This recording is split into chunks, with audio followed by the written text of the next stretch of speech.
लायक बेटे से तो नालायक बेटा ही सही है। अचानक से पिताजी की तबीयत नासाज हो गई। रात के 1 बज रहे थे। बगल वाले कमरे में सो रहे बेटे को इसकी भनक लग गई। वो अपने बाबूजी के सामने खड़ा था। बाबूजी ने उसकी तरफ देखते हुए कहा, इस तरह बेवकूफों की तरह क्या देख रहे हो नालायक?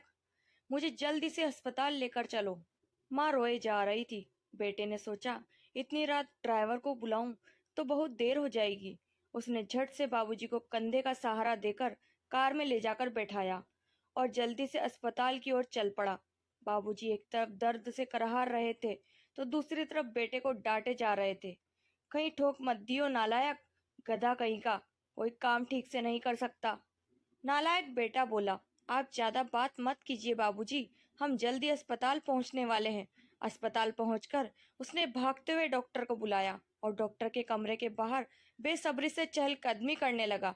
नालायक, गधा, बेवकूफ, आलसी, मंदबुद्धि, पता नहीं और क्या क्या, ऐसे शब्द वो बचपन से ही सुनते आया था।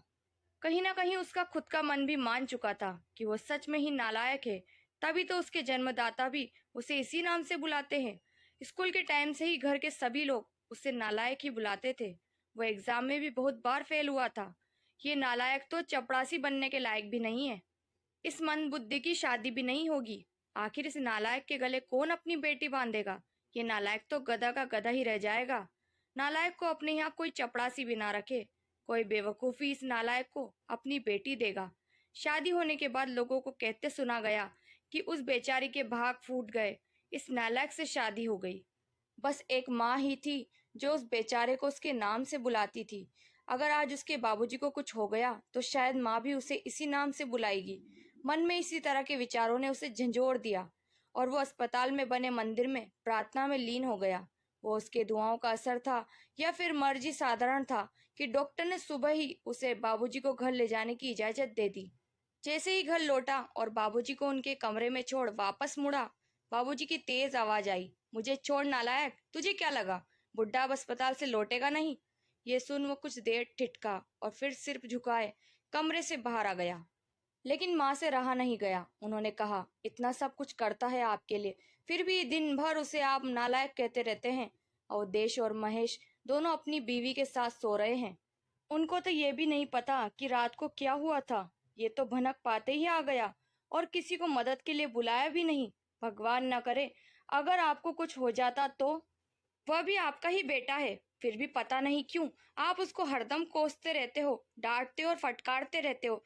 ये भी नहीं देखते कि कौन बड़ा या छोटा उसके पास है। जो मुंह में आता है उसे सुनाते रहते हो। बाबूजी ने उनकी तरफ आश्चर्य भरी नजरों से देखा। माँ रोए जा रही थी और बोले जा रही थी, आप ही बताइए क्या कमी है मेरे इस बेटे में? हाँ, पढ़ाई में थोड़ा कमजोर जरूर था, तो क्या क्या सभी एक जैसे होशियार होते हैं क्या? वो अपनी मेहनत के बल पर अपना परिवार, हम दोनों को, घर मकान खेती बाड़ी कर कुटुंब सबको सही तरीके से संभाल रहा है कि नहीं?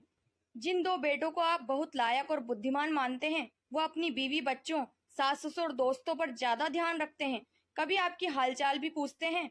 और एक आप हैं कि जो कर रहा है उसी को दिन भर नालायक बुलाते रहते हो। बाबूजी बोले, अरे पगली, तुम कभी भी मुझे समझ नहीं सकी। तुमने केवल मेरी बातों पर ध्यान दिया है। क्या तुम्हें नहीं लगता है कि एक श्रवण कुमार जैसा बेटे को दिन भर नालायक और गधा बुलाने का मुझे दुख नहीं होता? उसे गले ना लगा पाने का कष्ट हमें नहीं होता है? आस पड़ोस के लोगों के बीच भी मैं अपने बेटे को उल्टा सुनाता रहता हूँ, लेकिन मेरा बेटा है कि पलट के जवाब तो दूर, सिर उठाकर मेरी तरफ देखता भी नहीं है। बाहर से जब भी घर आता है तो सबसे पहले मेरे कमरे में झांक कर देख लेता है कि बाबूजी ठीक है ना। क्या मुझे ऐसे बेटे को उल्टा बोलते पीड़ा नहीं होती? होती है भाग्यवान। मेरा दिल पत्थर का नहीं है, मैं भी इंसान ही हूँ। मुझे तो डर इस बात का रहता है कि कहीं मेरा ये बेटा भी उन दोनों की तरह ही लायक ना बन जाए। इसलिए मैं उनके मन में भी कभी ये भाव पैदा नहीं होने दूंगा कि वो परिपक्व है, सबसे लायक है। ये बात सुन माँ चकित रह गई। ये क्या कह रहे हो? हाँ भाग्यवान, यही सच है। अब तुम इसे मेरा स्वार्थ कहो या कुछ भी। इतना कहते कहते बाबूजी ने अपनी पत्नी के आगे हाथ जोड़ दिए और माफी मांगने लगे। उनकी पत्नी ने उनके हाथों को पकड़ लिया और वो भी रोने लगी। बोली, मैं आज तक आपको समझ नहीं पाई, मुझे माफ कर दीजिए। दूसरी ओर कमरे के बाहर खड़ा नालायक बेटा बाबूजी द्वारा कहे गए हर वाक्य को सुन रहा था और उसकी आंखों से आंसुधारा अनवरत बहती जा रही थी।